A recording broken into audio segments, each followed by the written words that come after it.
Hi there, welcome to poem prose, जहां आज हम पढ़ेंगे विलियम वर्ड्सवर्थ की फेमस कविता she dwelt among the untrodden ways, line by line Hindi में।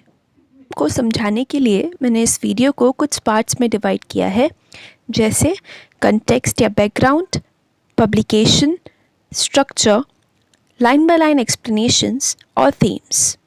इस पोएम के कंटेक्स्ट और पब्लिकेशन के बारे में जानते हैं। ये 5 लूसी पोएम्स में से एक पोएम है। एडवाइस करूँगी कि लूसी पोएम्स के बारे में आप थोड़ा डिटेल में पढ़ लें, या फिर मैंने भी my slumber did my spirit seal, जो कि एक और लूसी पोएम है, उसमें लूसी पोएम्स को काफ़ी डिटेल में कवर किया है, तो वो देख लें। मैं लिंक डिस्क्रिप्शन में रख दूँगी। लूसी एक इमेजिनरी डेड गर्ल है, जो कि नैरेटर या स्पीकर है इन पोएम्स का, उसकी एक लॉस्ट इंस्पिरेशन है।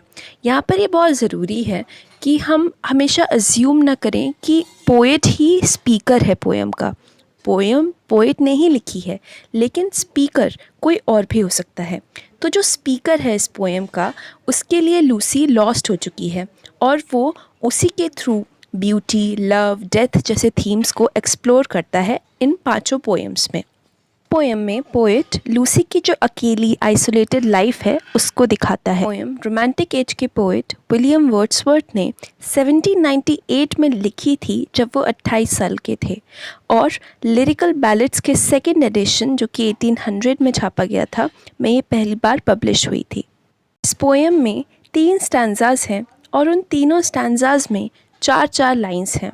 दैट मीन्स 12 लाइन की ये पोएम है, और ये एक बैलेड भी है, क्योंकि कहीं ना कहीं एक स्टोरी बताती है। पोएम की राइम स्कीम है ABAB, और इसके स्टैंजास को एलेजाइक स्टैंजास भी कहते हैं, क्योंकि वो क्वार्ट्रेन्स हैं जिसकी राइम स्कीम ABAB है।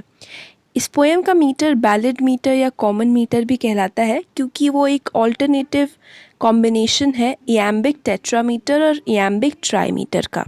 यानी अनस्ट्रेस्ड और स्ट्रेस सिलेबल्स पहले 4 बार रिपीट होंगे, और फिर अनस्ट्रेस्ड और स्ट्रेस सिलेबल्स 3 बार रिपीट होंगे। चलिए इस पोएम को हम लाइन बाय लाइन हिंदी में समझते हैं। Stanza 1। She dwelt among the untrodden veg, beside the springs of Dove, a made whom there were none to praise and very few to love। Stanza में poet कहते हैं कि जिस लड़की की वो बात कर रहे हैं, वो अनट्रोडन वेज के बीच में कहीं रहती थी। ड्वेल्ट होता है पास्ट फॉर्म ड्वेल का, यानी रहना, और अनट्रोडन वेज जो कि लेस ट्रैवल्ड वेज होते हैं, जहाँ पर ज़्यादा कोई जाता नहीं है। तो ऐसे ही कहीं रास्तों के बीच वो रहती थी। Beside the springs of Dove, और उसकी लोकेशन को वो बताते हुए कहते हैं कि स्प्रिंग्स ऑफ डव के बगल में, उसके पास में वो रहती थी। डव एक रिवर का नाम है जो कि सेंट्रल इंग्लैंड में है, और स्प्रिंग्स वो जगह होती है जहाँ से कोई रिवर निकलती है, जो सोर्स होता है उस रिवर का। तो डव रिवर जहाँ से निकलती है, वो लड़की वहाँ रहती थी, ऐसी जगहों पर जहाँ पर ज़्यादा कोई जाता नहीं है। अ made whom there were none to praise, और एक लड़की थी, वो मेड मतलब एक कुंवारी लड़की, की तारीफ़ करने वाला, प्रशंसा करने वाला कोई नहीं था। And very few to love, और बहुत ही कम ऐसे लोग थे जो कि उसे प्यार करते हों।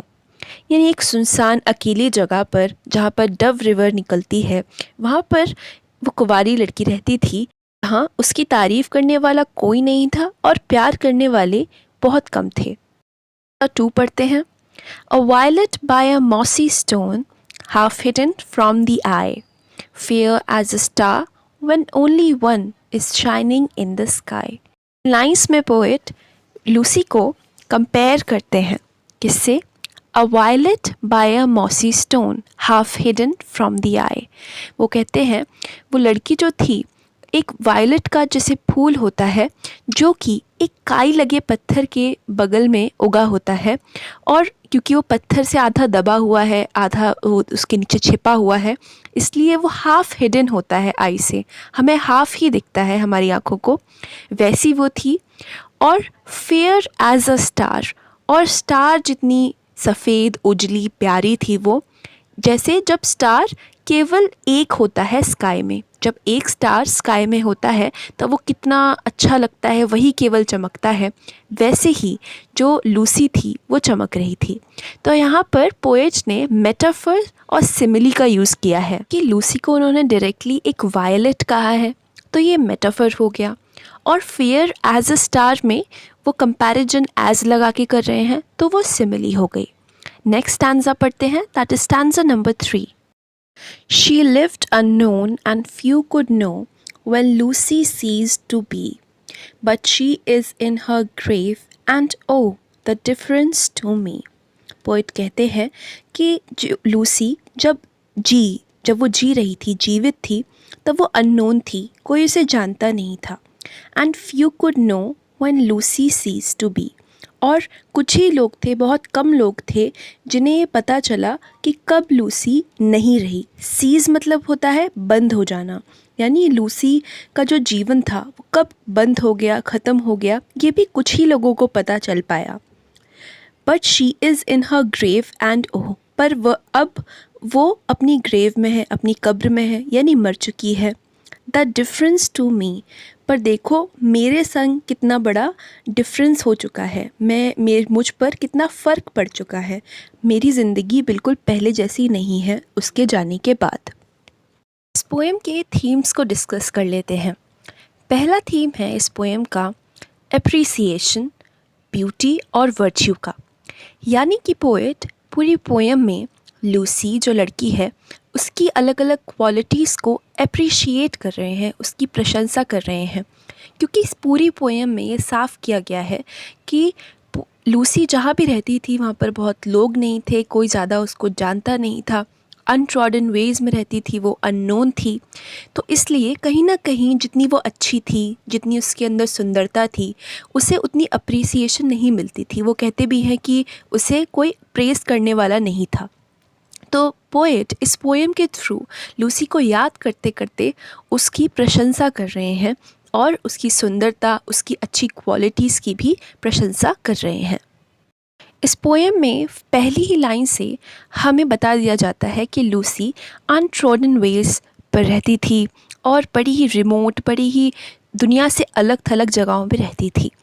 तो इन जगहों की और इन जगहों पर रहने वाले लोगों की एक अलग ही सुंदरता होती है, रहस्य की एक अपनी ही सुंदरता होती है। तो इसको हम beauty in mystery and the unknown भी कह सकते हैं, और सिंपली मिस्ट्री का थीम भी कह सकते हैं।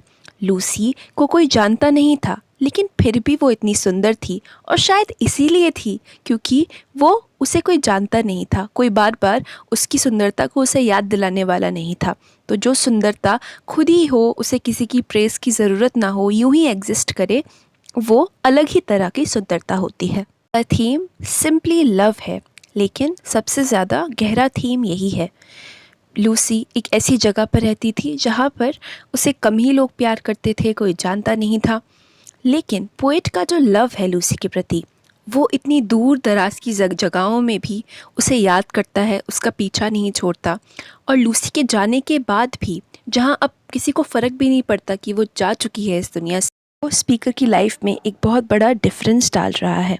साथ ही लूसी भले ही अपनी लाइफ के दौरान अननोन रही हो, लेकिन यहाँ पर ये पोएम लिख जाने से वो आज तक हम लोगों के बीच में ज़िंदा है। तो ये थी विलियम वर्ड्सवर्थ की बहुत ही प्यारी सी poem she dwelt among the untrodden ways. अगर आपको ये वीडियो हेल्पफुल लगा हो तो उसे लाइक करना ना भूलें, साथ ही सब्सक्राइब करें, क्योंकि इस चैनल पर इंग्लिश लिटरेचर से जुड़े updates Monday to Friday post होते हैं। अपने फ्रेंड्स के साथ शेयर करें, कमेंट कर कर बताएं कि आप आगे और कौन से वीडियोस चैनल पर देखना चाहेंगे। अगर आपका एग्ज़ाम है तो all the very best, and most importantly take care of your friends, family, and yourself.